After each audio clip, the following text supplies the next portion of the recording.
سلام، دکتر مهناز حواسر هستم، مربی شنا و شنای هنری. توی این ویدیو یکی از کلاس‌های گروهی کودکانم رو می‌بینید که دارم آموزش میدم. این ویدیو مخصوص مربیایی هستش که تازه میخوان مربیگری شنا رو شروع کنن یا دوست دارن یاد بگیرن کلاس‌های گروهی کودکان رو چطور بهتر میتونن مدیریت کنن. توی این کلاس کودکان از سن 4 تا 8 سال هستن. جلسه دوم بچه‌ها سطح‌هاشون متفاوته. 4 نفر از بچه‌ها مبتدی هستن و یک نفر از شاگردان سطح بالاتری داره. یکی از چالش‌های مربیگری توی کلاس‌های گروهی اینه که بتونیم همزمان به همه بچه‌ها توجه کنیم و اجازه بدیم شاگرد قوی‌تر هم پیشرفت خودش رو داشته باشه. توی جلسه دوم هدف اصلی ایجاد امنیت و اعتماد به نفس در آبه. یعنی بچه‌ها باید بتونن با تجهیزات آموزشی مثل بازوبند وارد آب بشن و احساس ترس نداشته باشن.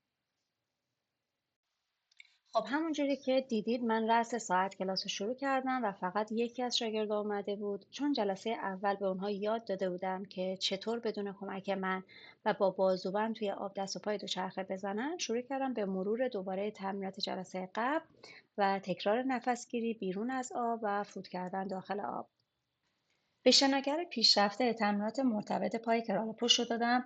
با شناگر مبتدیم تمرینات دست دوچرخه رو دوباره انجام دادیم. این رو تو پرانتز بگم، در ابتدای آموزش یکی از مهمترین چیزها برای من اینه که نوآموز خیلی زود به فهم دستش توی آب کار میکنه.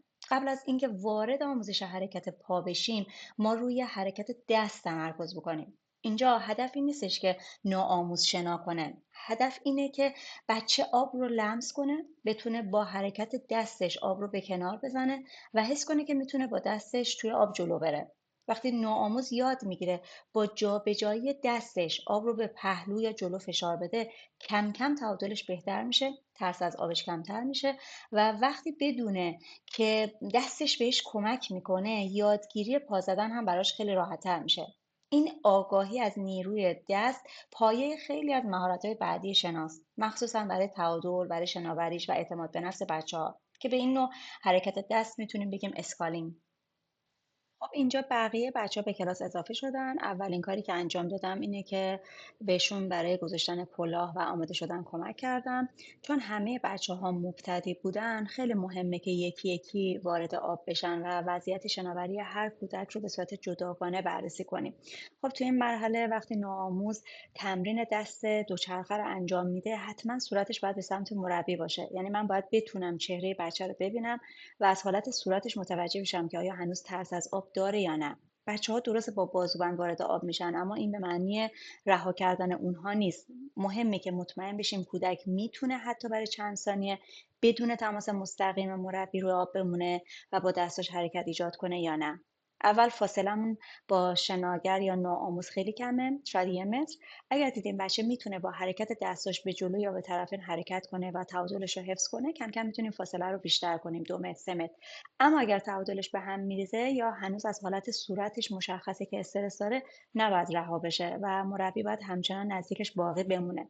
این مرحله برای من خیلی مهمه، چون قبل از آموزش جدی حرکت پاس، بچه باید احساس امنیت، تعادل و اعتماد به نفس توی آب رو تجربه کرده باشه.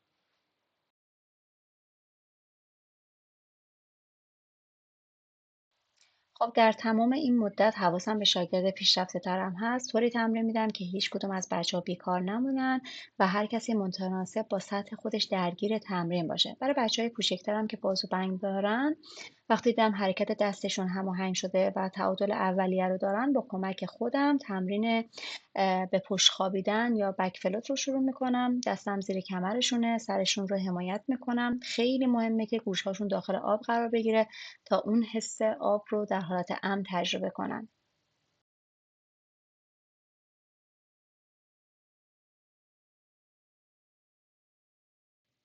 خب همونجوری که گفته بودم توی این کلاس، چون سن بچه‌ها متفاوته و 2 نفر از بچه‌ها 8-9 ساله هستن و قدشون اجازه میده در حقیقت پای اونها به کف استخر میرسه، به اونها سعی کردم که شناوری به سینه رو یاد بدم. اول با کمک به دیواره شروع کردن سر بالا و حرکت دادن پاهاشون. کم کم کمکشون کردم با کمک دست‌هام پاهاشون رو حرکت دادن، با پنجه کشیده بالا و پایین رفتن که فقط آب رو حس بکنن.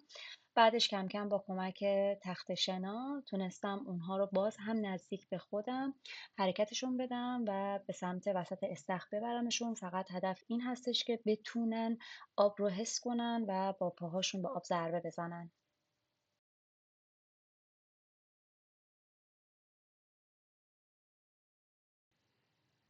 در مورد پا زدن کرال سینه و کرال پشت باید بدونیم که بچه‌ها در ابتدا اصلا درک درستی از حرکت پا ندارن. یعنی بیشتر بچه‌ها یا زانوشون رو زیاد خم میکنن یا پنجه پاشون کامل کشیده نیست و این کاملا طبیعیه. ما هیچ عجله‌ای نداریم. در حقیقت برای اصلاح پا زدن اول فقط به بچه‌ها میگیم پاها صاف باشه و پنجه‌ها کشیده باشه. حرکت باید از رون انجام بشه نه از زانو. فقط این رو توضیح میدیم.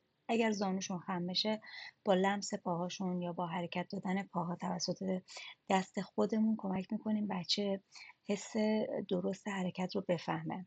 حتی میتونیم پنجه ها رو با دستمون پوینت کنیم، کشیده کنیم، پاها رو بالا پایین ببریم، حرکت رو بهشون نشون بدیم. نکته خیلی مهم در مورد مدیریت زمان تمرین پا اینه که بچه بیشتر از 5 دقیقه یا نهایت 7 دقیقه نمیتونه روی یک تمرین تمرکز کنه. بعد از این زمان خسته میشه. کیفیت تمرین میاد پایین. برای همین باید تمرین ها رو مدام تغییر بدیم. مثلا برای پا زدن میتونیم از روش های مختلف استفاده کنیم.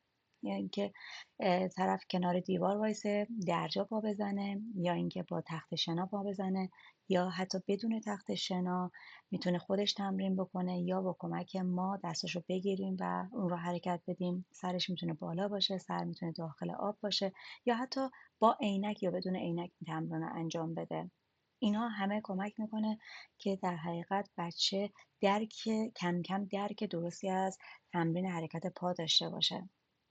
در کل هدف ما توی کلاس‌های گروهی کامل بودن حرکت نیست. هدف ما تداوم، تکرار و ایجاد حس خوب نسبت به آب و تمرینه. با تغییر تمرین‌ها، تشویق مداوم و در نظر گرفتن تفاوت‌های فردی، بچه‌ها به مرور پیشرفت می‌کنن و کلاس هم پویاتر میشه.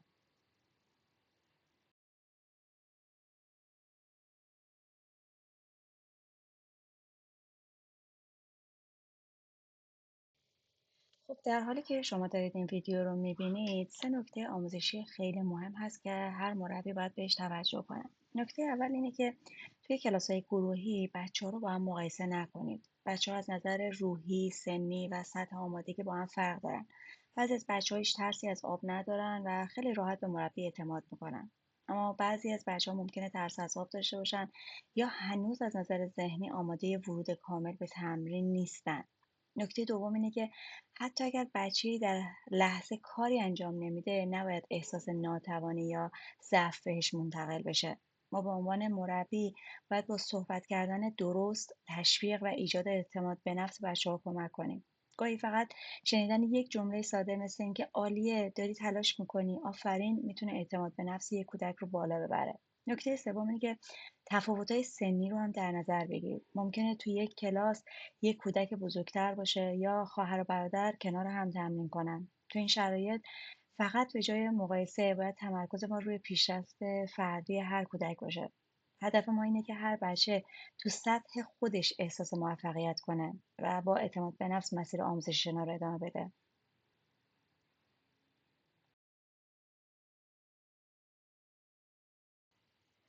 خب همونجوری که دیدین این ویدیو خلاصه از یک جلسه تمرینی واقعی بود. من سعی کردم توی یک ویدیو تایم لپس کلیت یک جلسه 1 ساعته تمرین رو نشون بدم. اگر این نوع ویدیو و تحلیل تمرین ها براتون مفیده یا اگر دوست دارید جلسات بعدی این بچه ها و مراحل بعدی آموزش رو ببینید حتما توی کامنت ها بهم بگید.